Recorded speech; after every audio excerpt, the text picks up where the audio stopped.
రీసెంట్‌గా నేను ఒక మాట విని చాలా హర్ట్ అయ్యానండి. దాని గురించి చెప్తాను. వీడియో లాస్ట్ వరకు విని కరెక్టో కాదో మీరు చెప్పడం మాత్రం మర్చిపోవద్దండి. హలో అండి అందరికీ. వెల్కమ్ బ్యాక్ టు మహిళా డిజైన్స్. నార్మల్‌గా 2, 3 మెంబర్స్ నన్ను ఇన్ పర్సన్‌గా ఏముంది గాజులకి థ్రెడ్స్ చుట్టేసి పూసలు అతికిచ్చేస్తే మనీది వచ్చేస్తాయి. చాలా ఈజీయే కదా ఏముంది అందులో అన్నారండి.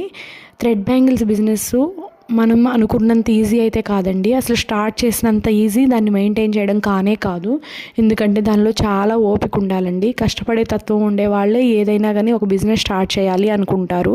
వాళ్ళు ఊరకు కూర్చొని మనీ వచ్చేస్తే తీసుకుందాం అనుకునే వాళ్ళైతే అసలు వాళ్ళు ఏది స్టార్ట్ చేయరండి, గమ్మునే ఉంటారు. ఒకటి కష్టపడుతున్నాము అని అంటే అవతల వాళ్ళ మనీ మనం ఈజీగా వస్తే తీసుకుందామని ఎవ్వరూ అనుకోరు. కష్టపడే తత్వం ఉంది కాబట్టే అవతల వాళ్ళ కష్టం విలువ తెలుసు కాబట్టి దానికి ఎంతైతే మనీ ఛార్జ్ చేయాలో అలానే చేస్తారండి.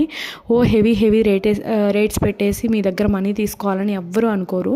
And thread bangles business maintain చేయాలంటే చాలా ఓపిక ఉండాలండి. థ్రెడ్ బ్యాంగిల్స్లో ఫినిషింగ్ అనేది చాలా ఇంపార్టెంట్. మనం ఎలా అంటే అలా చేస్తే ఫినిషింగ్ రాదండి. మనకి రిపీటెడ్ ఆర్డర్స్ రావాలి అంటే మన ఫినిషింగ్ కరెక్ట్గా ఉండాలి. మనం దాన్ని మెయింటైన్ చేయాలి. అప్పుడే మనకి ఆర్డర్స్ రిపీటెడ్గా వస్తాయి, మన బిజినెస్ నిలబడుతుందండి. అండ్ ఇప్పుడు వేస్టేజ్ కూడా చాలా ఉంటుందండి. ఈ కాసు బ్యాంగిల్స్లో తీసుకోండి. మనం 50 గ్రామ్స్ 100 గ్రామ్స్ బల్క్లో ఆర్డర్ చేసుకుంటేనే మనకు మనీ తగ్గుతుంది. మనం బల్క్లో తీసుకొచ్చినాక మనకి ఆ కాసు బ్యాంగిల్స్కి సంబంధించిన ఆర్డర్ రాకపోతే ఆ మెటీరియల్ మొత్తం మన దగ్గర స్టాక్ ఉండిపోతుందండి. సో మనీ వేస్టేజ్ కూడా ఉంటుంది కదా.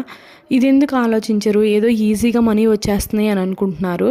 కానీ ఈజీగా దేనిలో రావండి. కష్టపడితేనే మనీ వస్తాయి దేనికైనా కానీ. ఓపికగా మనం చేసే పని మీద శ్రద్ధ ఉంచి మనం చేస్తూ ఉంటే ఆటోమేటిక్గా మనకి ఆర్డర్స్ కూడా వస్తాయి. అలానే మనం నిలబడగలుగుతామండి. ఈజీగా ఒక మాట అనేస్తే అవతల వాళ్ళని హర్ట్ చేసినంత ఈజీ కాదండి ఏ బిజినెస్ అయినా స్టార్ట్ చేయడం కానీ అలాగే దాన్ని నిలబెట్టడం కానీ. సో ఒకసారి మాట అనే ముందు చాలా అంటే చాలా ఆలోచించానండి. అవతల వాళ్ళకి ఆ మాట చాలా బాధ కలిగిస్తుంది. ఎనీవే ఈ కాసు బ్యాంగిల్స్ ఎలా ఉన్నాయో చెప్పడం అండ్ నేను చెప్పిన మాట కరెక్టో కాదో కామెంట్ చేయడం మాత్రం అస్సలు మర్చిపోవద్దండి. Thank you all.